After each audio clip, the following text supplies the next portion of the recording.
차가운 소독약 냄새가 코를 찔렀다. 이서연은 하얀 병원 복도 끝에 멍하니 서 있었다. 세상의 모든 색이 바래고 오직 회색빛 절망만이 남은 듯한 공간이었다. 며칠째 제대로 잠을 자지 못해 퀭한 눈은 초점을 잃은 채 허공을 맴돌았다. 방금 전 의사가 무심하게 내뱉은 말들이 귓가에서 떠나지 않았다. 어머님의 상태가 위중합니다. 당장 수술하지 않으면 생명이 위험해요. 하지만 밀린 병원비부터 해결하셔야 합니다. 그 말은 사형 선고나 다름없었다. 그녀에게는 희망을 살 돈이 없었다. 그녀가 가진 것이라고는 24해를 살아온 젊음과 이제는 아무짝에도 쓸모없어진 자존심뿐이었다. 서연은 힘없이 벽에 등을 기댔다. 차가운 벽의 냉기가 얇은 옷을 뚫고 등줄기로 스며들었지만 심장의 시린 감각에 비하면 아무것도 아니었다. 어머니는 그녀의 세상 전부였다. 아버지는 어릴 적 사고로 돌아가셨고 그 후로 어머니는 억척스럽게 서연을 키웠다. 시장 좌판에서 채소를 팔고 밤에는 식당 허드레시를 하며 딸의 학비를 댔다. 그런 어머니 덕분에 서연은 명문대학을 졸업할 수 있었지만 세상은 그녀에게 쉽게 자리를 내주지 않았다. 번번이 면접에서 낙방하고 이제는 어머니의 병원비 때문에 아르바이트 자리마저 구하기 힘든 처지가 되었다.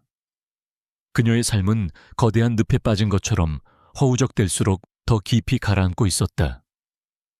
눈물이 핑 돌았지만 서연은 이를 악물고 참아냈다. 울고 있을 시간이 없었다. 어떻게든 돈을 구해야 했다. 하지만 사방은 막다른 길뿐이었다. 친척들은 이미 등을 돌린 지 오래였고 친구들에게 손을 벌리기엔 그녀의 자존심이 허락하지 않았다. 그때 주머니 속에서 낡은 휴대폰이 희미하게 진동했다. 발신인을 확인한 서연의 눈이 잠시 흔들렸다. 며칠 전 절박한 심정으로 인터넷에 올렸던 무엇이든 하겠습니다 라는 짧은 글을 보고 연락해온 정체불명의 브로커였다.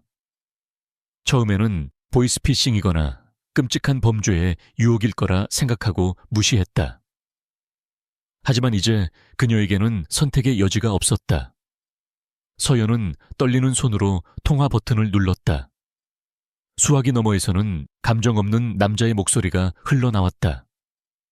생각은 해봤나 시간 없어. 오늘 밤이 마지막 기회야.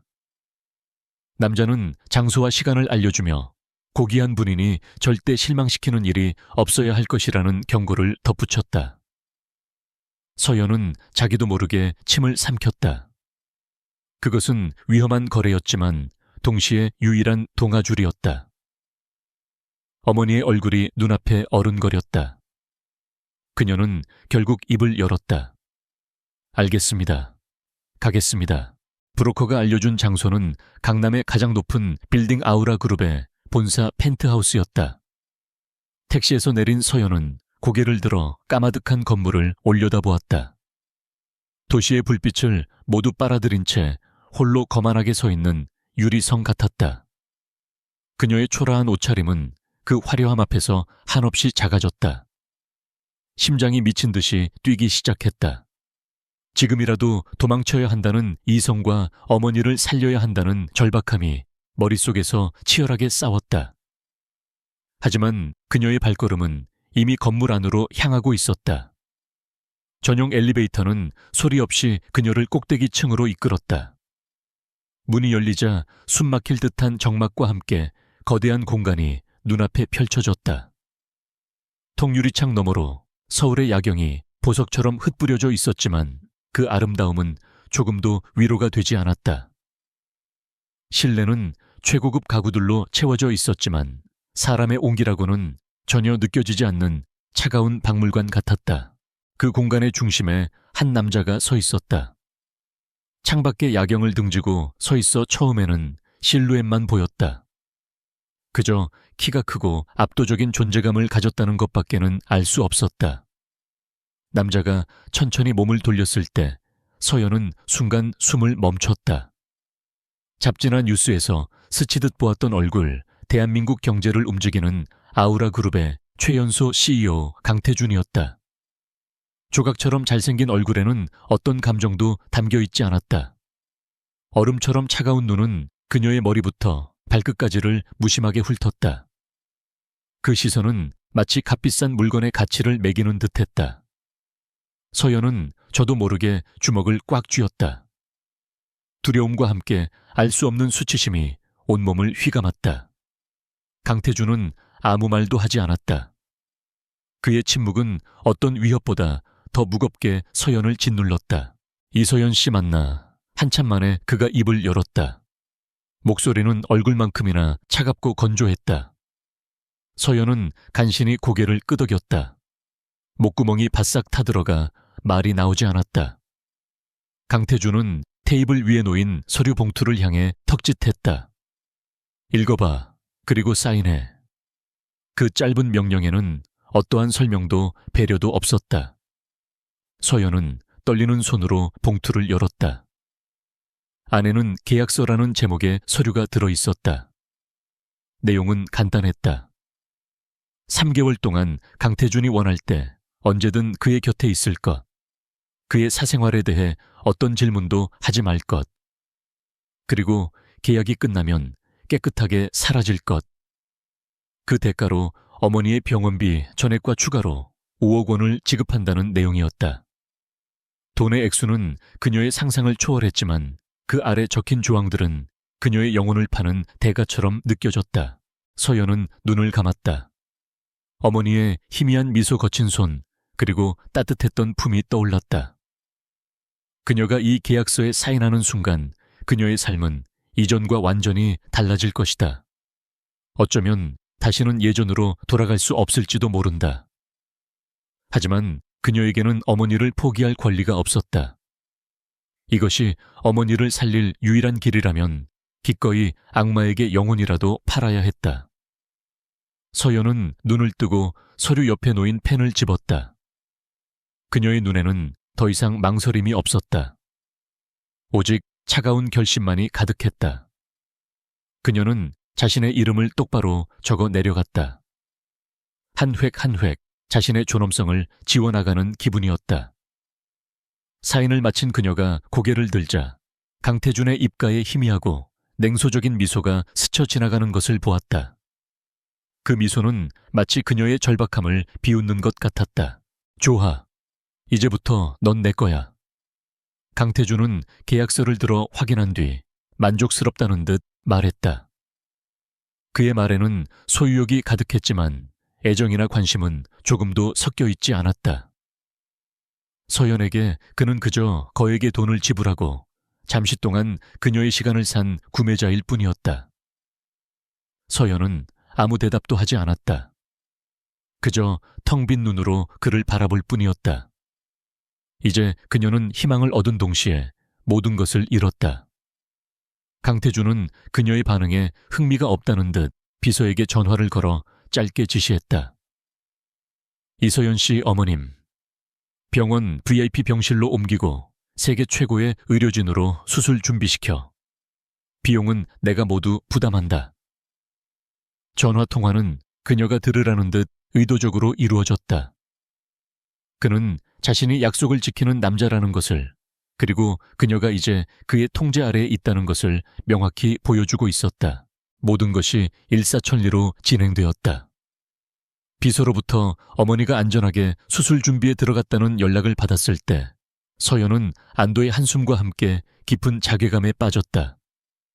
그녀는 결국 돈에 자신을 팔았다. 그것이 어머니를 위한 희생이라고 아무리 스스로를 위로해도 더러워진 기분은 사라지지 않았다. 강태준은 그런 그녀의 속마음을 꿰뚫어 보기라도 하는 듯 차갑게 말했다. 후회해도 소용없어. 계약은 이미 성립됐으니까. 이제부터 네가 할 일은 내 말에 절대적으로 복종하는 것뿐이야. 그는 그녀에게 이 펜트하우스에 마련된 방을 안내했다. 그녀가 앞으로 3개월 동안 지내야 할 감옥이었다. 방은 화려했지만 창살 없는 감옥 그 자체였다. 그녀는 이제 강태준이라는 남자의 인형이 되어야 했다. 서연은 낯선 방침대에 홀로 앉아 창밖을 바라보았다. 화려한 도시의 불빛이 눈에 들어왔지만 그녀의 마음은 칠흑 같은 어둠에 잠겨 있었다. 어머니를 살렸다는 사실만이 유일한 위안이었다. 그녀는 생각했다. 이것은 단지 3개월짜리 거래일 뿐이라고. 몸을 희생하는 것뿐 마음까지 주지는 않을 것이라고. 그녀는 차가운 CEO의 변덕스러운 욕망을 채워주는 대가로 돈을 받는 것뿐이라고 수없이 되뇌었다. 하지만 그녀는 알지 못했다. 운명의 끈은 이미 그들의 손가락에 단단히 묶여 있었고 이 차가운 거래는 두 사람의 삶을 송두리째 흔들어 놓을 거대한 폭풍의 시작에 불과했다는 것을. 강태준 역시 예상하지 못했다. 절망의 끝에서 만난 이 가녀린 꽃 한 송이가 자신의 얼어붙은 심장을 얼마나 뜨겁게 뒤흔들게 될지를. 그들의 첫날 밤은 그렇게 어떠한 대화도 온기도 없이 깊어만 갔다. 시간이 멈춘 듯한 정막이 흘렀다. 이서연은 강태준이 지정해준 방에서 그를 기다렸다. 샤워를 하고 그가 준비해둔 비단 가운을 걸쳤지만 몸에 닿는 부드러운 감촉은 오히려 이질감만 더할 뿐이었다. 그녀는 마치 재물이 된 기분이었다. 모든 것을 체념했다고 생각했지만 심장은 여전히 불안하게 요동치고 있었다. 앞으로 무슨 일이 일어날지 두려웠다. 그는 돈으로 그녀의 몸을 샀고 이제 그 값을 치러야 할 시간이었다. 서연은 눈을 질끈 감았다. 어머니의 얼굴을 떠올리며 이 굴욕적인 시간을 견뎌내기로 마음먹었다. 이것은 거래일 뿐이다. 감정 없는 육체의 교환, 그 이상도 이하도 아닐 것이다. 스스로에게 주문을 외듯 되뇌었다. 얼마나 지났을까? 방문이 소리 없이 열리고 강태준이 들어왔다. 그는 샤워를 마친 듯 편안한 실내복 차림이었지만 그에게서 뿜어져 나오는 위압감은 조금도 줄어들지 않았다. 그는 침대 가장자리에 위태롭게 앉아있는 서연을 향해 말없이 다가왔다. 서연은 저도 모르게 몸을 움츠렸다. 그의 발걸음 소리가 마치 사형 집행인의 발소리처럼 들렸다. 그가 침대 앞에 멈춰 섰을 때 서연은 숨 쉬는 것조차 잊었다. 그의 그림자가 그녀를 완전히 뒤덮었다. 이제 곧 그가 자신을 거칠게 탐하고 이 모든 상황이 끔찍한 현실로 변할 것이라고 예상했다. 그녀는 모든 감각을 닫고 다가올 고통을 기다릴 준비를 했다. 하지만 강태준의 행동은 그녀의 예상과 달랐다. 그는 그녀를 만지는 대신 침대 맞은편의 안락의자에 몸을 깊숙이 묻었다. 그리고는 아무 말 없이 그녀를 관찰하기 시작했다. 그의 시선은 집요하고 날카로웠다. 마치 희귀한 생물을 관찰하는 학자 같기도 했고 속내를 알 수 없는 신문관 같기도 했다. 서연은 당황스러웠다. 그의 의도를 전혀 파악할 수 없었다. 차라리 폭력적인 편이 나을지도 모른다고 생각했다. 이 알 수 없는 침묵과 꿰뚫어 보는 듯한 시선은 그녀를 더욱 불안하게 만들었다. 그녀는 고개를 숙여 그의 시선을 피했다. 바닥에 떨어진 시선 끝에는 값비싼 페르시아 카펫의 복잡한 문양만이 어지럽게 펼쳐져 있었다. 강태준은 흥미로운 눈으로 그녀를 보고 있었다. 그는 지금까지 수많은 여자들을 만나왔다. 돈과 권력을 보고 달려드는 여자들, 하룻밤의 유희를 위해 접근하는 여자들, 혹은 가문의 이익을 위해 억지로 엮이는 여자들. 그들은 모두 그에게서 무언가를 원했고 그것을 얻기 위해 가면을 썼다. 하지만 이서연이라는 여자는 달랐다. 그녀의 눈에는 절망이 있었지만 비굴함은 없었다. 두려움에 떨고 있었지만 영혼까지 굴복하지는 않겠다는 굳은 심지가 느껴졌다. 그녀는 돈 때문에 이곳에 왔지만 결코 돈에 길들여질 여자처럼 보이지 않았다. 강태준은 처음으로 예측할 수 없는 존재를 만난 기분이었다. 그것은 그에게 낯선 감정이었고 희미한 호기심을 불러일으켰다. 고개 들어. 그의 나직한 목소리가 정적을 깼다. 서연은 망설였지만 그의 목소리에 담긴 명령의 무게를 거스를 수는 없었다. 그녀가 천천히 고개를 들었을 때 흔들리는 눈동자가 그의 시선과 정면으로 마주쳤다. 그 순간 강태준은 그녀의 눈 속에서 깊은 슬픔과 함께 꺼지지 않은 작은 불씨를 보았다. 그것은 삶에 대한 처절한 의지이자 스스로를 지키려는 마지막 자존심의 불꽃이었다. 그는 저도 모르게 마른 침을 삼켰다. 그는 항상 감정을 통제하고 모든 것을 거래로만 생각하는 것에 익숙했다. 하지만 지금 그의 얼음 같던 심장에 작고 뜨거운 파문이 일고 있었다. 그는 이 감정의 정체가 무엇인지 알 수 없었다. 왜 나였지? 서연이 마침내 입을 열었다. 목소리는 미세하게 떨리고 있었지만 질문은 명확했다. 그녀는 이 부당한 거래의 이유를 알고 싶었다. 세상에 돈이 필요한 여자는 많을 텐데 왜 하필 자신이었는지. 강태준은 잠시 생각에 잠겼다. 사실 그에게도 명확한 답은 없었다. 브로커가 가져온 여러 프로필 중에서 유독 그녀의 사진 속 텅 빈 듯. 단, 눈빛이 그의 시선을 사로잡았다. 그 눈은 모든 것을 포기한 듯 보이면서도 동시에 세상을 향한 원망과 분노를 담고 있었다. 그는 그저 그 눈의 주인이 실제로 어떤 사람인지 확인하고 싶었을 뿐이다. 어쩌면 그의 메마른 삶에 잠시 동안의 자극이 필요했는지도 모른다. 그냥 내 눈이 마음에 들었어. 그는 솔직하지 못한 대답을 무심하게 던졌다. 그의 대답에 서연은 허탈한 웃음을 지었다. 고작 그런 이유로 한 사람의 인생을 나락으로 떨어뜨릴 수 있는 것인가? 이것이 바로 자신이 알지 못했던 상류층의 유희 방식일까? 그녀의 마음속에서 분노가 치밀어 올랐다. 당신에게는 재미일지 몰라도 나에게는 내 인생 전부가 걸린 일이에요. 그녀는 자신도 모르게 그를 쏘아붙였다. 말을 내뱉고 나서야 아차 싶었지만 이미 늦었다. 그의 심기를 거스른 대가가 무엇일지 두려웠다. 하지만 강태준은 화를 내지 않았다. 오히려 그의 눈에 떠오른 것은 흥미로운 빛이었다.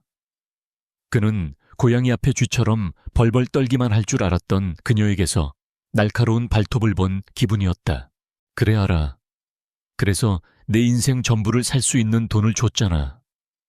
그는 차갑게 응수했지만 목소리에는 이전과 같은 날카로움이 없었다. 그는 자리에서 일어나 서연에게 다가갔다. 서연은 다시 몸이 굳었지만 이번에는 그를 똑바로 쳐다보았다. 더 이상 피하지 않기로 결심했다. 강태준은 그녀의 턱을 부드럽게 감싸 쥐고 들어 올렸다. 그의 차가운 손가락이 그녀의 맨살에 닿자 서연은 소름이 돋았다. 하지만 그의 눈은 욕망이 아닌 순수한 호기심으로 가득 차 있었다. 두려워하는군. 하지만 증오도 함께 있어. 재미있어. 그는 혼잣말처럼 중얼거렸다. 그의 예측 불가능한 행동에 서연은 완전히 혼란스러워졌다. 이 남자는 대체 어떤 사람일까? 그는 서연의 턱을 놓아주고는 뒤돌아섰다. 그리고는 침실 문을 향해 걸어갔다. 서연은 그가 자신을 안지 않고 그냥 나가려는 것인지 의아했다. 계약의 첫날 밤이지 않은가? 강태준은 문고리를 잡고 잠시 멈춰서서 돌아보지 않은 채 말했다. 오늘은 피곤할 테니 그냥 자. 계약은 내일부터 시작이다. 그 말을 남기고 그는 소리 없이 방을 나갔다.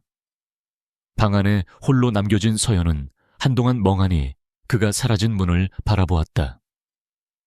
예상했던 끔찍한 일은 일어나지 않았다. 대신 더 큰 혼란과 알 수 없는 감정이 그녀의 마음을 채웠다. 그는 왜 자신을 그냥 내버려 둔 것일까?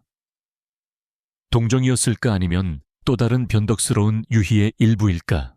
서연은 힘없이 침대 위로 쓰러졌다. 몸에서는 힘이 빠져나갔지만 정신은 오히려 더 또렷해졌다. 강태준이라는 남자는 그녀가 생각했던 것보다 훨씬 더 복잡하고 위험한 사람이었다. 그는 단순히 돈으로 여자를 사는 난폭한 폭군이 아니었다. 그는 사람의 마음을 꿰뚫어보고 그것을 자신의 방식대로 즐기는 냉혹한 지배자였다. 서연은 이불을 목 끝까지 끌어당겼다. 그의 채취가 희미하게 남아있는 듯했다. 3개월, 앞으로 이 낯선 공간에서 저 위험한 남자와 함께 3개월을 버텨야 했다. 그것은 생각보다 훨씬 더 힘든 싸움이 될 것 같았다. 그녀는 그저 자신의 몸을 지키는 것이 아니라 그의 예측 불가능한 행동 속에서 자신의 마음과 영혼까지 지켜내야 했다. 그날 밤 서연은 넓고 화려한 침대에서 뜬 눈으로 밤을 새웠다. 차가운 거래의 첫날 밤은 그렇게 뜻밖의 공허함 속에서 지나가고 있었다. 계약이 시작된 후 이서연의 삶은 이전과 완전히 다른 궤도에 올랐다. 그녀는 더 이상 돈 때문에 잠 못 이루지 않았고 어머니의 병원비 걱정으로 가슴 졸이지 않아도 되었다. 강태준은 약속대로 어머니의 수술과 치료에 필요한 모든 것을 지원했다. 국내 최고의 외과 의사가 집도한 수술은 성공적으로 끝났고 어머니는 최고급 VIP 병실에서 회복 중이었다. 심지어 그녀의 가족을 괴롭히던 사채업자들도 어느 날 갑자기 흔적도 없이 사라졌다. 이 모든 것이 강태준의 보이지 않는 손에 의해 이루어졌다는 것을 서연은 짐작할 수 있었다. 그는 마치 전능한 신처럼 돈과 권력으로 그녀의 모든 문제를 단숨에 해결해 버렸다. 하지만 그 대가는 혹독했다. 그녀는 이제 강태준이라는 남자의 소유물이었다. 그녀의 시간, 그녀의 일상 모든 것이 그의 통제 아래에 놓였다.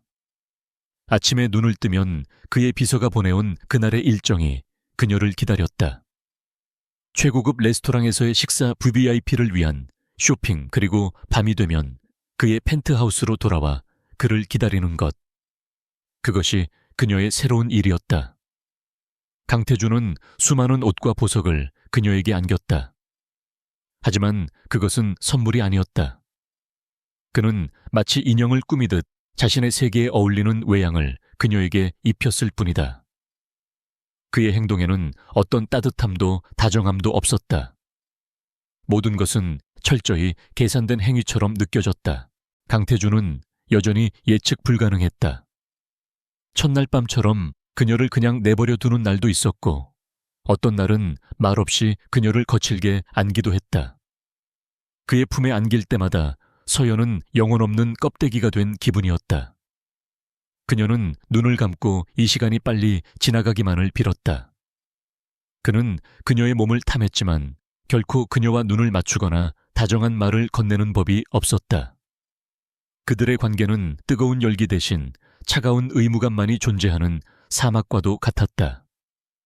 서연은 이 모든 것이 계약의 일부라고 그가 지불한 돈에 포함된 당연한 대가라고 스스로를 세뇌했다. 그렇게 하지 않으면 하루도 버틸 수 없을 것 같았다. 한편 강태준 자신도 설명할 수 없는 변화를 겪고 있었다. 그는 언제나 감정을 배제하고 이성적으로 판단하는 것에 익숙했다. 여자란 그에게 잠시의 쾌락을 위한 도구이거나 사업적 이익을 위한 장기말에 불과했다. 하지만 이서연은 달랐다. 그녀는 그의 품에 안겨 있을 때조차 결코 완전히 굴복하지 않았다. 그녀의 눈빛은 언제나 공허하면서도 강한 빛을 잃지 않았다. 그는 그녀에게서 경멸과 두려움, 그리고 아주 희미한 연민을 읽었다. 그녀는 그를 증오하면서도 그의 돈으로 어머니를 살렸다는 사실 때문에 그를 완전히 밀어내지도 못했다. 그 복잡한 감정의 소용돌이가 강태준의 호기심을 끊임없이 자극했다. 어느 날 강태준은 비서인 김 실장으로부터 보고를 받았다. 회장님, 이서연 씨 어머님의 상태가 매우 안정적입니다. 그리고 이전에 이서연 씨를 괴롭히던 자들에 대한 처리도 모두 끝냈습니다. 김 실장은 조심스럽게 말을 이었다. 강태준은 서류에서 눈을 떼지 않은 채 무심하게 대답했다. 그래, 쓸데없는 잡음이 들리지 않게 해. 그의 목소리는 차가웠지만 김 실장은 알고 있었다. 지난 몇 년간 그를 보좌해왔지만 회장이 누군가의 사적인 문제에 이토록 깊이 개입하는 것은 처음이었다. 그것은 단순한 변덕이나 소유욕만으로는 설명할 수 없는 무언가였다. 그날 저녁 강태준은 평소보다 이른 시간에 펜트하우스로 돌아왔다. 거실 소파에 앉아 책을 읽고 있던 서연은 그의 등장에 놀라 자리에서 일어났다. 일찍 오셨네요. 그녀의 목소리는 조심스러웠다. 강태준은 대답 없이 그녀를 잠시 바라보다가 와인 셀러로 향했다. 그는 와인 2잔을 따라 한 잔을 그녀에게 건넸다. 서연은 망설이다가 잔을 받아들었다.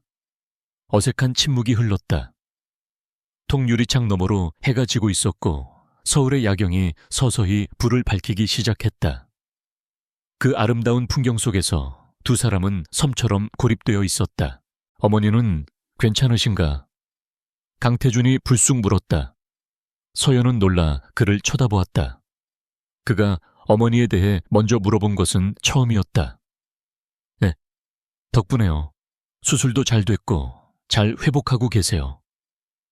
그녀는 기계적으로 대답했지만 마음 한구석이 작게 흔들렸다. 그가 베푼 호의의 결과에 대해 그가 궁금해한다는 사실 자체가 낯설었다. 그래 다행이군. 그는 짧게 대답하고 와인을 한 모금 마셨다. 더 이상의 대화는 없었지만 그날의 침묵은 이전과는 미묘하게 달랐다. 그것은 더 이상 무관심의 침묵이 아니라 무언가 하고 싶은 말을 삼키는 듯한 무게감 있는 침묵이었다. 며칠 후 사건이 터졌다. 강태준은 비즈니스 파티에 서연을 파트너로 데려갔다. 최고급 드레스를 입고 완벽하게 꾸민 서연의 모습은 사교계의 그 어떤 여자보다 아름다웠다. 사람들은 강태준 옆에 선 낯선 여자를 보며 수군거렸지만 감히 누구도 그에게 직접 묻지는 못했다. 서연은 자신에게 쏟아지는 시선들이 마치 가시처럼 느껴져 불편했다. 그때 한 취객이 비틀거리며 다가와 서연의 팔을 거칠게 붙잡았다. 이봐 처음 보는 얼굴인데 강태준 사장 취향이 바뀌었나. 남자의 입에서는 역겨운 술 냄새가 풍겼고 그의 눈은 음흉한 빛으로 번들거렸다. 서연은 팔을 빼내려 했지만 남자의 힘이 너무 강했다. 그 순간 강태준의 얼굴이 얼음처럼 차갑게 굳었다. 그는 들고 있던 샴페인 잔을 테이블에 내려놓으며 나직이 말했다. 그 손 당장 치워. 그의 목소리는 조용했지만 그 안에 담긴 살기는 주변 공기마저 얼려버릴 듯했다. 취객은 그제야 상대가 누구인지 깨닫고 겁에 질린 표정을 지었지만 이미 늦었다. 강태준은 남자의 손목을 우악스럽게 잡아 비틀었다. 악! 남자의 입에서 고통스러운 비명이 터져 나왔다. 주변의 모든 시선이 그들에게 쏠렸다. 감히 내 것을 건드려. 강태준은 뱀처럼 속삭이며 남자를 노려보았다. 그의 눈빛은 금방이라도 상대를 죽일 듯 이글거렸다. 그는 자신의 소유물에 누군가 흠집을 내는 것을 용납할 수 없었다. 하지만 그 순간 그의 마음을 지배한 것은 단순한 소유욕을 넘어선 맹렬한 분노와 보호 본능이었다. 그는 서연의 손목을 잡고 파티장을 빠져나왔다. 차 안에서 서연은 겁에 질려 떨고 있었다. 강태준의 폭력적인 모습은 그녀에게 깊은 충격을 주었다. 펜트하우스로 돌아온 후에도 그는 아무 말이 없었다. 그의 얼굴은 여전히 분노로 굳어 있었다. 서연은 그가 자신에게 화를 낼 것이라고 생각했다. 자신 때문에 파티를 망쳤다고 비난할지도 모른다고. 하지만 그는 예상과 달리 구급 상자를 가져와 그녀의 팔을 살폈다. 취객이 거칠게 잡았던 팔목에 붉은 자국이 선명하게 남아 있었다. 그는 말없이 연고를 꺼내 그녀의 팔에 조심스럽게 발라주었다. 그의 손길은 놀라울 정도로 부드러웠다. 서연은 숨을 죽인 채 그의 행동을 바라보았다. 그의 차가운 얼굴 뒤에 숨겨진 의외의 모습에 심장이 이상하게 뛰기 시작했다. 이것은 동정일까 아니면 변덕일까? 어쩌면 아주 작은 관심의 표현일까? 그녀는 혼란스러웠다. 그가 발라주는 연고의 시원한 감촉보다 그의 손길이 닿은 피부가 더 뜨겁게 느껴졌다. 얼음장 같던 그의 세계에 아주 작은 균열이 생기고 있었다. 강태준의 세계에 이서연이라는 변수가 등장하자 잔잔했던 수면 아래에서 거센 파도가 일기 시작했다.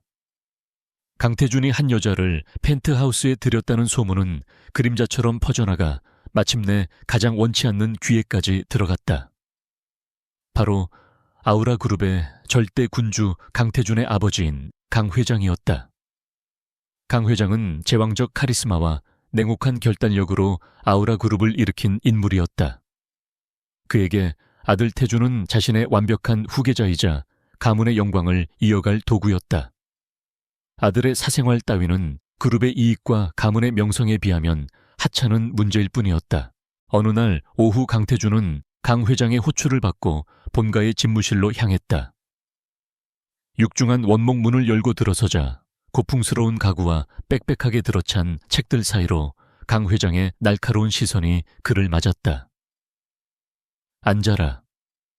아들을 향한 목소리라고는 믿기지 않을 만큼 차갑고 권위적인 음성이었다.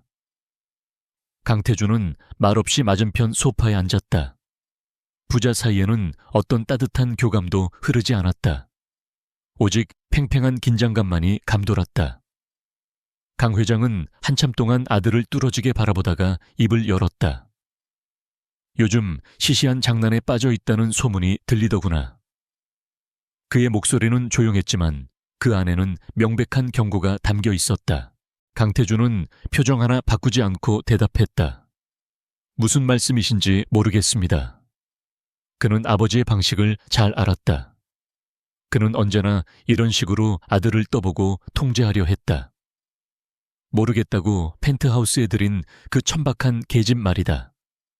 당장 정리하거라. 너는 곧 유성그룹의 윤채린 양과 약혼해야 한다. 우리 그룹의 미래가 걸린 중요한 합병건을 그런 하찮은 스캔들로 망칠 수는 없다. 강 회장의 말은 명령이었다. 아들의 의견을 묻는 것이 아니라 자신의 결정을 통보하는 것이었다. 윤채린은 유성그룹의 외동딸로 두 그룹의 결합을 위한 정략결혼 상대였다. 강태준의 눈빛이 차갑게 가라앉았다. 이전 같았으면 아버지의 명령에 적당히 따르는 척하며 뒤에서 자신의 계획을 실행했을 것이다. 하지만 이번만은 달랐다. 그의 머릿속에 이서연의 얼굴이 떠올랐다. 그녀의 공허한 눈빛, 그럼에도 꺾이지 않는 자존심, 그리고 파티장에서 겁에 질려 떨던 모습까지. 그는 자신도 모르게 그녀를 자신의 것으로 인식하고 있었다. 그리고 자신의 것을 타인이 심지어 아버지라 할지라도 함부로 처분하려 드는 것을 용납할 수 없었다.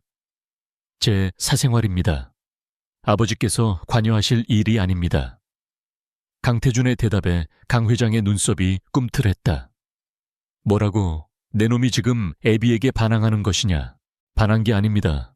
사실을 말씀드리는 겁니다. 제 결혼은 제가 알아서 결정합니다.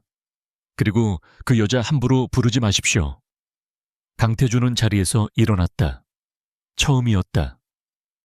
그가 아버지의 면전에서 이토록 단호하게 자신의 의사를 밝힌 것은 강 회장은 분노로 얼굴이 붉어졌지만 동시에 아들의 변화를 흥미롭게 지켜보았다. 고작 계집 하나가 자신의 완벽한 후계자를 이렇게 바꿔놓았다는 사실이 믿기지 않으면서도 한편으로는 그 이유가 궁금해졌다. 좋다. 네가 얼마나 버틸 수 있는지 한번 보겠다. 하지만 명심해라. 그 계집 때문에 그룹에 손해가 가는 날, 나는 내 손으로 직접 그 아이의 숨통을 끊어버릴 것이다. 그것은 단순한 협박이 아니었다. 강 회장은 자신이 뱉은 말을 반드시 지키는 사람이었다. 한편 강태준의 약혼녀로 내정된 윤채린 역시 소문을 듣고 분노에 휩싸였다. 그녀는 대한민국 상위 1%의 삶을 살아온 오만한 공주였다. 그녀는 자신이 당연히 강태준의 아내가 될 것이라고 믿어 의심치 않았다. 그런데 감히 어디서 굴러먹던 근본도 없는 여자가 그의 옆자리를 차지하고 있다는 사실을 참을 수 없었다. 그녀는 직접 그 여자의 얼굴을 확인하고 짓밟아 주기로 결심했다. 그녀는 뒷조사를 통해 서연이 펜트하우스에 있다는 것을 알아냈고 강태준이 회사에 간 틈을 타 그곳을 급습했다. 서연은 갑작스러운 초인종 소리에 문을 열었다가 눈앞에 선 화려한 여자를 보고 멈칫했다. 머리부터 발끝까지 최고급 명품으로 치장한 여자는 경멸적인 시선으로 서연을 훑어보았다. 네가 이서연이니 생각보다 볼품없네. 윤채리는 서연을 밀치고 안으로 들어와 마치 자기 집인 양소파에 앉았다. 여기가 어디라고 함부로 들어오시는 거죠? 서연은 당황했지만 애써 침착하게 물었다. 윤채리는 코웃음을 쳤다. 곧 내 집이 될 곳이니까. 그리고 너 같은 건방진 애한테 허락받을 필요는 없고. 본론만 말할게. 얼마면 되겠니? 그녀는 핸드백에서 수표책을 꺼내 테이블 위로 던졌다. 내 무슨 말씀이신지. 서연은 그녀의 의도를 파악하지 못했다. 못 알아듣는 척 하기는. 태준 오빠한테 얼마 받고 이런 짓 하는 거니 1억, 2억 말해봐. 내가 2배로 줄 테니 당장 여기서 꺼져. 윤채린의 목소리에는 노골적인 경멸과 조롱이 가득했다. 그녀에게 서연은 그저 돈에 몸을 파는 하찮은 여자일 뿐이었다. 서연은 그제야 상황을 파악했다. 얼굴이 새하얗게 질렸다가 이내 붉게 달아올랐다. 수치심과 분노가 동시에 치밀었다. 그녀의 관계가 비록 돈으로 시작되었을지언정 다른 사람에게 이런 식으로 모욕당할 이유는 없었다. 서연은 떨리는 목소리로 대답했다. 죄송하지만 그 돈 받을 수 없습니다. 그리고 저희 관계는 당신이 상관할 일이 아니에요. 그녀는 두려웠지만 여기서 무너지면 자신의 마지막 남은 자존심마저 잃게 될 것 같았다. 서연의 당돌한 대답에 윤채린의 표정이 험악하게 일그러졌다. 뭐 내까짓게 지금 나한테 대드는 거야. 너 같은 밑바닥 인생이 감히 누굴 가르치려 들어. 그녀는 자리에서 벌떡 일어나 서연의 뺨을 향해 손을 치켜들었다. 하지만 서연은 피하지 않고 그녀의 눈을 똑바로 쳐다보았다. 그 기세에 눌린 윤채린은 순간 손을 멈칫했다. 좋아, 말로 해서는 안 되겠구나. 네가 스스로 기어서 나가게 만들어주지. 어디 한번 두고 봐. 윤채린은 악담을 퍼붓고는 분을 사귀지 못한 채 펜트하우스를 떠났다. 홀로 남은 서연은 다리에 힘이 풀려 주저앉았다. 심장이 미친 듯이 뛰고 손발이 차갑게 식었다.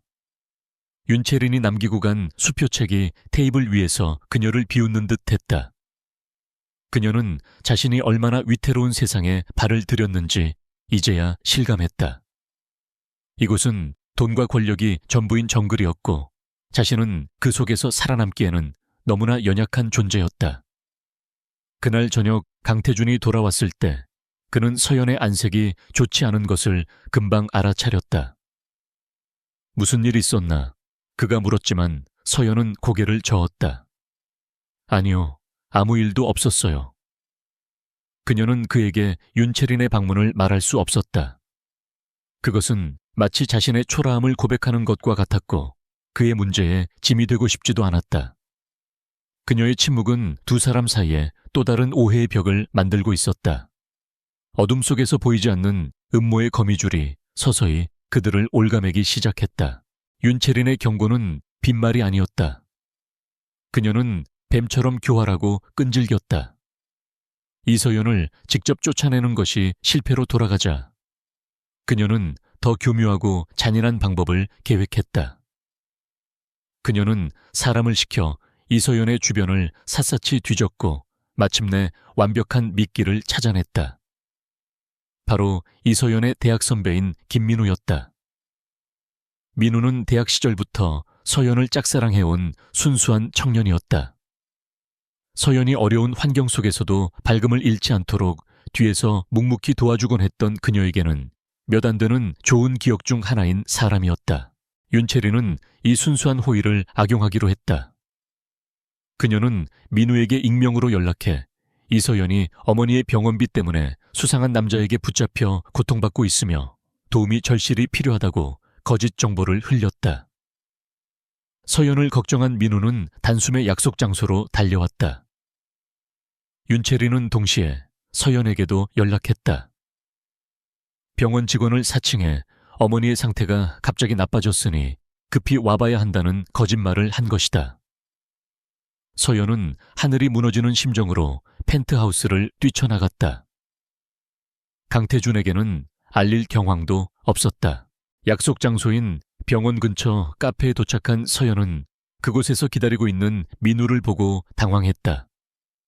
선배가 어떻게 여기에?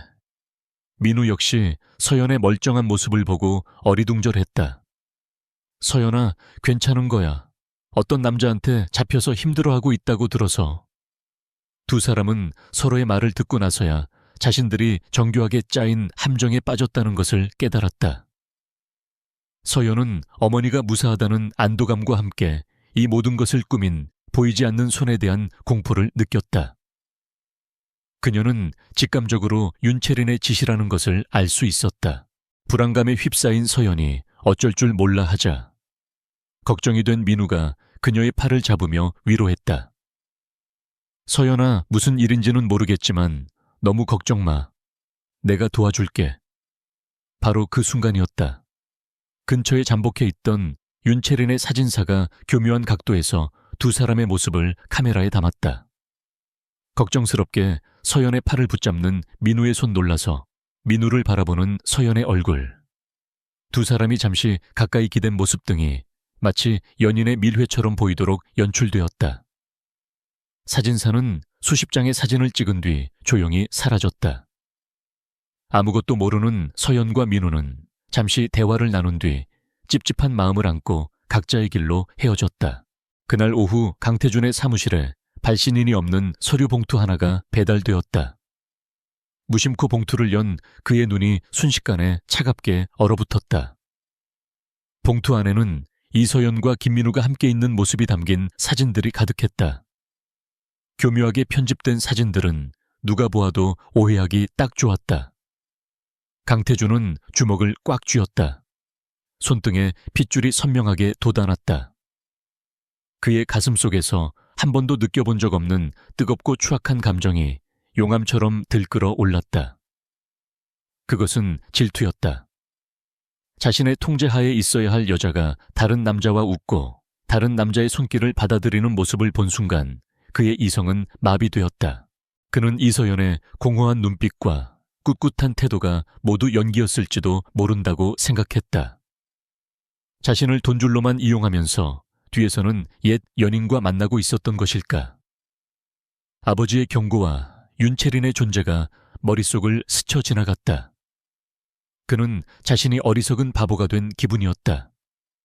사람을 믿지 않았던 자신의 철칙을 잠시 잊었던 대가가 이것인가? 맹렬한 분노와 배신감이 그의 온몸을 집어삼켰다. 그는 당장이라도 그녀에게 달려가 진실을 확인하고 싶었지만 자존심이 허락하지 않았다. 대신 그는 그날 밤 술에 취해 늦은 시간에 펜트하우스로 돌아왔다. 서연은 소파에 앉아 뜬 눈으로 그를 기다리고 있었다. 오늘 있었던 일이 마음에 걸려 그에게 모든 것을 털어놓고 싶었지만 술에 취해 비틀거리는 그의 모습에 입이 떨어지지 않았다. 왜 아직 안 자고 있지? 그의 목소리는 평소보다 훨씬 더 차갑고 날카로웠다. 기다렸어요. 할 말도 있고. 서연이 조심스럽게 입을 열었지만 강태준은 그녀의 말을 가로막았다. 그는 품 안에서 사진들을 꺼내 그녀의 얼굴 앞으로 던졌다. 사진들이 어지럽게 흩어지며 테이블 위로 떨어졌다. 이게 내가 할 말이란 건가? 그의 목소리는 분노로 떨리고 있었다. 서연은 테이블 위의 사진들을 보고 얼굴이 새하얗게 질렸다. 이건 오해예요. 함정이라고요. 그녀는 다급하게 해명하려 했다. 하지만 질투에 눈이 먼 강태준에게는 어떤 말도 들리지 않았다. 그녀의 당황한 모습은 그의 눈에 그저 변명으로만 보였다. 오해. 뭐가 오해라는 거지. 내 돈으로 네 어머니를 살려놓으니 이제 다른 남자와 만날 여유가 생긴 건가? 내가 그렇게 우스워 보였나? 그의 말은 비수처럼 날아와 서연의 가슴에 박혔다. 아니에요. 제발 제 말 좀 들어주세요. 이건 윤채린 씨가. 서연이 윤채린의 이름을 꺼내는 순간 강태준은 더욱 비소적으로 웃었다. 이제는 다른 사람 탓까지 하는군. 넌 처음부터 끝까지 거짓말 투성이었어. 그 순진한 얼굴 뒤에 그런 시커먼 속내를 감추고 있었을 줄이야. 그는 그녀에게 한 걸음 다가서서 턱을 거칠게 움켜쥐었다. 대답해, 저 자식과 잤나? 그의 눈은 증오로 이글거렸다. 서연은 그의 입에서 나온 모욕적인 말에 온몸의 피가 차갑게 식는 것을 느꼈다. 눈물이 뺨을 타고 흘러내렸다. 하지만 그것은 무서움 때문이 아니었다. 그의 절대적인 불신에 대한 깊은 절망감 때문이었다. 그동안 그녀는 그가 보여준 아주 작은 변화들에 마음이 흔들렸던 자신을 깨달았다. 무심결에 건넨 와인 한 잔 파티장에서 보여준 보호 본능, 그리고 상처에 연고를 발라주던 부드러운 손길까지. 그녀는 자신도 모르게 그 차가운 남자에게서 온기를 기대하기 시작했던 것이다. 이 관계가 단순한 거래 이상이 될 수 있을지도 모른다는 어리석은 희망을 품었던 것이다. 하지만 이제 모든 것이 산산조각 났다. 그의 눈에는 그녀에 대한 믿음이 단 한 조각도 남아있지 않았다. 당신은 단 한순간도 저를 믿은 적이 없었군요. 서연은 흐느끼며 말했다. 그녀의 말에 강태준은 순간 할 말을 잃었다. 그녀의 눈에 담긴 깊은 상처가 그의 심장을 찔렀다. 하지만 이미 내뱉은 말들을 주워 담을 수는 없었다. 그는 그녀의 턱을 놓아주고는 뒤돌아서서 서재로 들어가 문을 거칠게 닫아버렸다. 거실에 홀로 남겨진 서연은 그 자리에 주저앉아 소리 죽여 울었다. 질투라는 이름의 폭풍이 두 사람 사이를 갈라놓으며 돌이킬 수 없는 상처를 남기고 있었다. 그날 밤 이후 펜트하우스의 공기는 얼음장처럼 차갑게 얼어붙었다. 강태준과 이서연은 한 공간에 있으면서도 투명한 벽에 가로막힌 듯 서로를 겉돌았다. 서연은 꼭 필요한 말이 아니면 입을 닫았고 그녀의 눈은 깊이를 알 수 없는 슬픔으로 가득 차 있었다. 강태준은 그런 그녀를 볼 때마다 가슴에 날카로운 파편이 박히는 듯한 고통을 느꼈다. 분노가 가라앉은 자리에 지독한 후회와 의심이 싹트기 시작했다. 그는 정말로 그녀를 믿지 못했던 것일까? 아니면 자신의 소유물이 타인과 엮이는 것을 참을 수 없었던 유치한 독점욕이었을까? 그의 머릿속은 뒤엉킨 실타래처럼 복잡했다. 결국 강태준은 이성의 끈을 놓지 못하는 자신의 본성을 따랐다. 그는 김 실장에게 사진 속 남자와 그날의 모든 상황에 대해 낱낱이 조사하라고 지시했다. 그의 지시는 짧고 냉정했지만 그 안에는 진실을 알고자 하는 절박함이 담겨 있었다. 김 실장의 능력은 뛰어났다. 반나절도 지나지 않아 모든 진실이 강태준의 책상 위에 보고서로 올라왔다. 보고서에는 사진 속 남자 김민우의 신상과 그가 서연을 오랫동안 짝사랑해왔다는 사실, 그리고 윤채린이 병원 직원을 사칭해 두 사람을 의도적으로 만나게 만들었다는 명백한 증거들이 담겨 있었다. 모든 조각이 맞춰지는 순간 강태준은 눈앞이 캄캄해지는 것을 느꼈다. 그는 완전히 속았다. 윤채린의 유치한 질투와 아버지의 암묵적인 동의 아래 그는 사랑하는 여자를 제 손으로 직접 난도질한 어리석은 광대였을 뿐이다. 서연이 흘리던 눈물, 그녀의 눈에 담겨있던 깊은 절망감, 그리고 자신을 바라보던 원망 섞인 체념의 표정이 그의 뇌리를 스쳐 지나갔다. 그는 자신의 말이 얼마나 잔인한 비수가 되어 그녀의 심장을 찔렀을지 깨달았다. 그는 돈으로 그녀를 샀다고 생각했지만 정작 그녀의 진심 앞에서는 눈먼 장님에 불과했다. 지독한 자책감이 그의 온몸을 짓눌렀다. 그는 당장이라도 그녀에게 달려가 무릎 꿇고 사과하고 싶었다. 하지만 무슨 말을 어떻게 해야 할지 알 수 없었다. 미안하다는 말 한마디로 그녀가 받은 상처가 아물 수 있을까? 그는 평생 누군가에게 진심으로 사과해 본 적이 없었다. 늘 군림하고 명령하는 데만 익숙했던 그에게 용서를 구하는 것은 세상에서 가장 어려운 일이었다. 그는 서재에서 몇 시간을 고뇌하다 마침내 무거운 발걸음을 옮겨 거실로 나갔다. 서연은 창가에 멍하니 서서 도시의 야경을 내려다보고 있었다. 그 뒷모습이 금방이라도 부서질 것처럼 위태로워 보였다. 서연 씨. 그가 부르자 그녀의 어깨가 작게 움찔했다. 그녀는 천천히 돌아보았다. 그녀의 눈은 더 이상 울고 있지 않았지만 모든 감정이 소멸된 듯 텅 비어 있었다. 강태준은 마른 침을 삼키며 그녀에게 다가갔다. 내가 다 잘못했어. 오해였어. 아니, 내가 어리석었어. 그의 목소리는 어색하고 투박했지만 그 안에는 진심 어린 후회가 담겨 있었다. 그는 그녀 앞에서 처음으로 자신의 나약함을 인정했다. 질투라는 감정을 처음 느껴봐서 내 감정을 통제하지 못했어. 당신을 잃을지도 모른다는 생각에 이성을 잃었어. 그의 고백에 서연의 텅 빈 눈동자가 미세하게 흔들렸다. 그녀는 그가 이런 말을 할 것이라고는 상상도 하지 못했다. 당신은 나에게 그냥 계약 상대가 아니야. 처음부터 아니었어. 그는 한 걸음 더 다가와 떨리는 손으로 그녀의 팔을 잡았다. 내 곁에 있어줘. 계약 때문이 아니라 그냥 내 옆에. 내가 잘할게. 다시는 당신을 아프게 하지 않겠어. 그것은 그가 할 수 있는 최선의 고백이었다. 화려한 미사여구는 없었지만 그의 눈빛과 목소리에는 절박함이 가득했다. 서연은 혼란스러웠다. 며칠 전 자신을 잔인하게 몰아붙이던 남자와 동일 인물이라고 믿기지 않았다.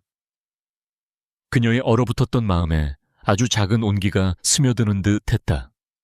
어쩌면, 정말 어쩌면 다시 시작할 수 있을지도 모른다는 희망의 불씨가 피어오르려던 바로 그 순간이었다. 다음 날 강태준이 회사에 간 사이 서연은 강 회장의 비서로부터 연락을 받았다. 그녀는 약속 장소인 한적한 호텔 라운지로 나갔고 그곳에서 강 회장과 마주 앉았다. 강 회장의 눈빛은 아들보다 더 차갑고 위압적이었다. 내 아들을 망쳐놓은 것이 바로 너로군. 그는 본론부터 꺼냈다. 얼마를 원하나? 원하는 액수를 부르면 당장 내 아들 녀석의 인생에서 사라져 주겠다. 그의 말투는 윤채림보다 더 노골적이고 모욕적이었다. 서연은 입술을 깨물었다.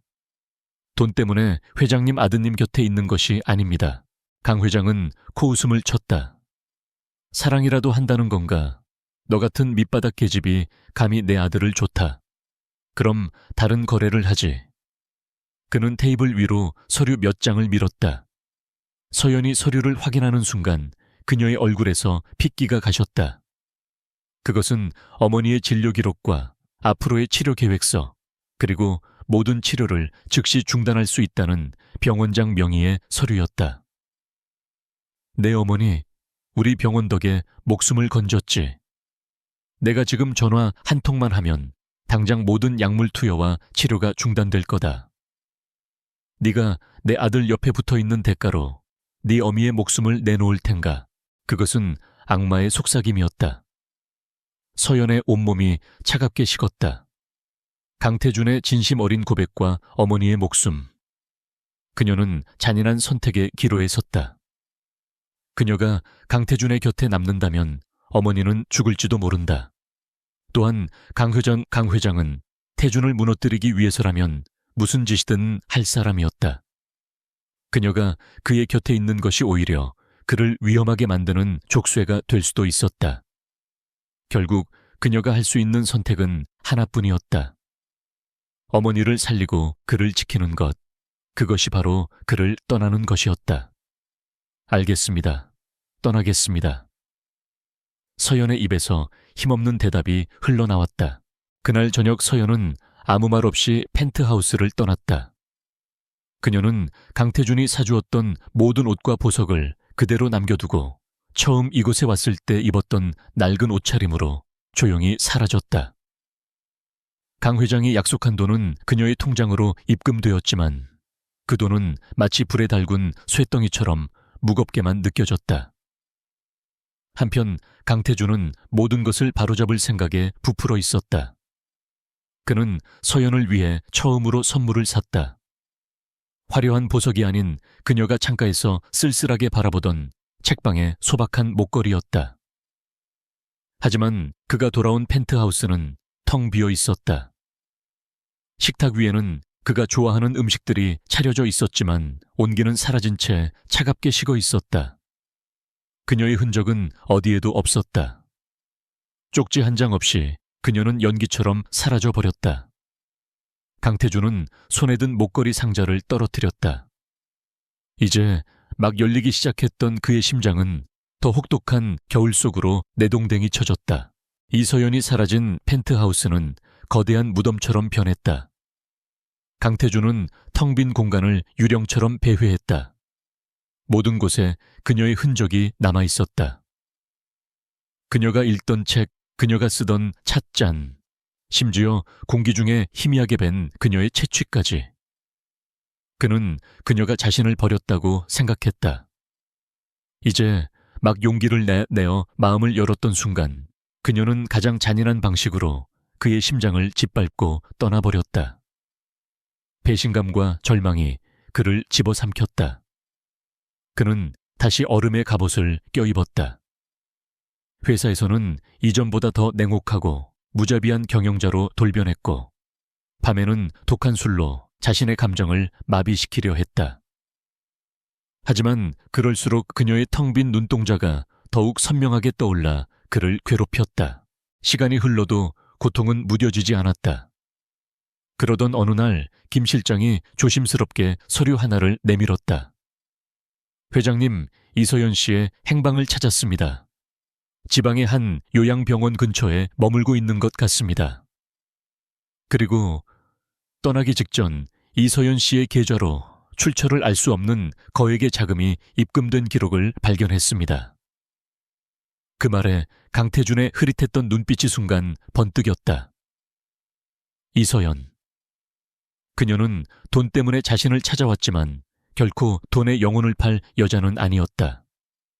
윤채린이 수표를 내밀었을 때도 굴복하지 않았던 그녀였다. 그런 그녀가 거액의 돈을 받고 하룻밤 사이에 사라졌다. 앞뒤가 맞지 않았다. 강태준의 머릿속에서 흩어져 있던 퍼즐 조각들이 순식간에 맞춰지기 시작했다. 자신의 앞에서 처음으로 반항했던 날 아버지가 뱉었던 섬뜩한 경고. 그 계집 때문에 그룹에 손해가 가는 날 나는 내 손으로 직접 그 아이의 숨통을 끊어버릴 것이다. 강태준은 그제야 깨달았다. 그녀는 자신을 버린 것이 아니었다. 아버지의 손에 의해 잔인하게 쫓겨난 것이었다. 그녀는 어머니의 목숨과 자신의 안위를 맞바꾸는 조건으로 모든 것을 뒤집어 쓴 채 떠나야만 했던 것이다.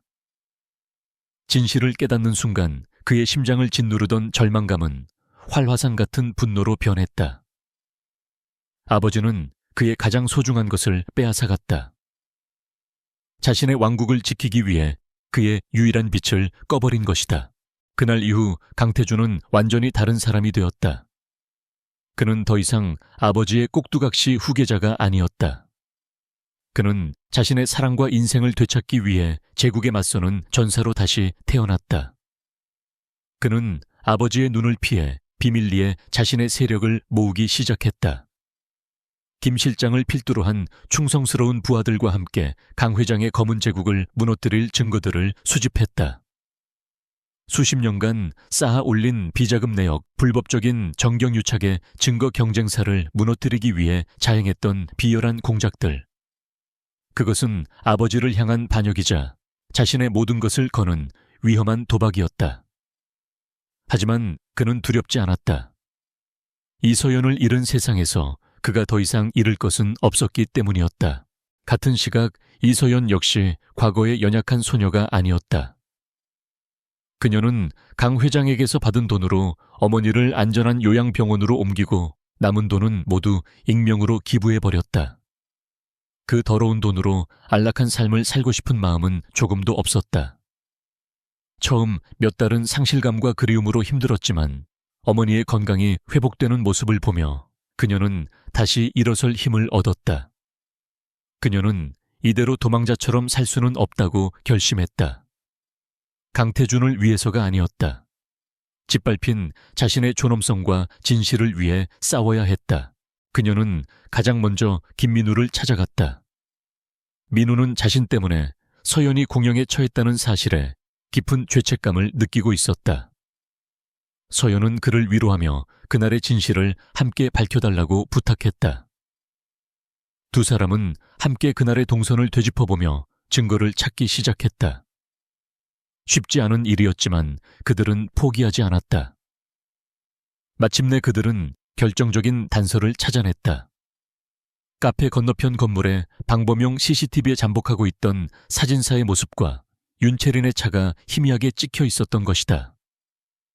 화질이 좋지 않아 얼굴을 식별하기는 어려웠지만 전문가에게 의뢰하면 충분히 증거가 될 수 있었다. 서연은 한 걸음 더 나아갔다. 그녀는 강태준이 자신에게 해주었던 것처럼 사람을 고용했다. 자신을 병원 직원이라 속였던 여자를 찾아내기 위해서였다. 며칠간의 추적 끝에 그녀는 그 여자가 윤채린의 비서라는 사실과 그녀가 강 회장의 비서와 은밀하게 만나는 장면까지 포착할 수 있었다. 모든 음모의 배후에 강 회장과 윤채린이 함께 있었다는 명백한 증거였다. 서연은 차갑게 식은 분노를 느끼며 증거들을 파일에 정리했다. 그녀는 더 이상 눈물 흘리는 피해자가 아니었다. 자신의 운명을 스스로 개척하는 투사였다. 강태준은 마침내 강 회장의 비밀 금고가 숨겨진 위치를 알아냈다.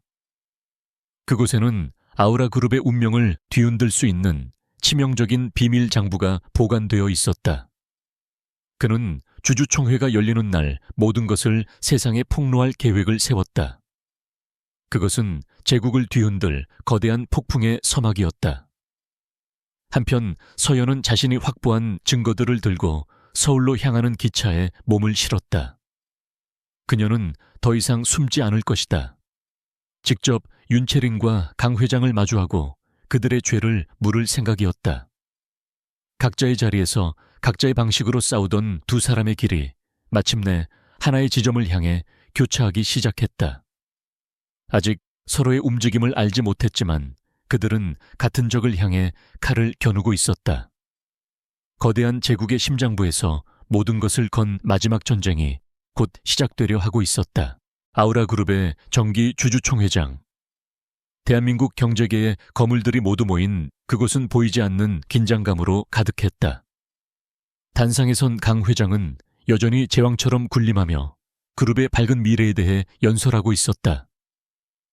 주주들은 그의 카리스마에 압도되어 고개를 끄덕였다. 그 누구도 곧 닥쳐올 거대한 폭풍을 예상하지 못했다. 강태준은 앞자리에 조용히 앉아 있었다. 그의 얼굴은 평온했지만 그 눈빛은 결전의 순간을 기다리는 장수처럼 날카롭게 빛나고 있었다. 강 회장의 연설이 끝나고 안건 처리가 진행되던 순간이었다. 강태준이 조용히 손을 들고 발언권을 요청했다. 모든 시선이 그에게 쏠렸다. 강 회장의 눈에 불쾌한 기색이 스쳤지만 공식적인 자리에서 아들의 발언을 막을 수는 없었다. 강태준은 단상으로 걸어 나갔다. 그는 준비해온 파일을 스크린에 띄웠다. 처음에는 평범한 경영 실적 자료처럼 보였다. 하지만 다음 순간 화면에 나타난 것은 수십 년간 은밀하게 관리되어 온 비자금 계좌 내역과 불법 로비의 증거들이었다. 장내가 순식간에 술렁이기 시작했다. 이것이 아우라 그룹의 진정한 성장 동력이었습니다. 정당한 경쟁이 아닌 부패와 결탁으로 쌓아올린 모래성이었습니다. 강태준의 목소리는 낮고 차분했지만 회의장 전체를 압도할 만큼의 힘이 있었다. 강 회장의 얼굴이 분노로 시뻘겋게 달아올랐다. 내 이놈 감히 애비의 등에 칼을 꽂아 그가 고함을 질렀지만 강태준은 멈추지 않았다. 그는 아버지의 범죄를 하나하나 대중 앞에 폭로했다. 그것은 아들로서 아버지를 고발하는 폐륜이 아니었다. 부패한 제국을 끝내고 새로운 시작을 알리는 혁명이었다. 바로 그때 회의장 뒷문이 열리고 이서연이 걸어 들어왔다. 경호원들이 그녀를 막으려 했지만 그녀와 함께 온 기자들이 플래시를 터뜨리며 길을 열었다. 그녀의 등장은 혼란에 빠진 회의장에 기름을 부었다. 윤채린과 그녀의 아버지인 유성그룹 회장의 얼굴이 사색이 되었다. 서연은 주눅들지 않고 당당하게 단상으로 걸어갔다. 그녀는 강태준의 옆에 서서 자신이 가져온 파일을 스크린에 띄웠다.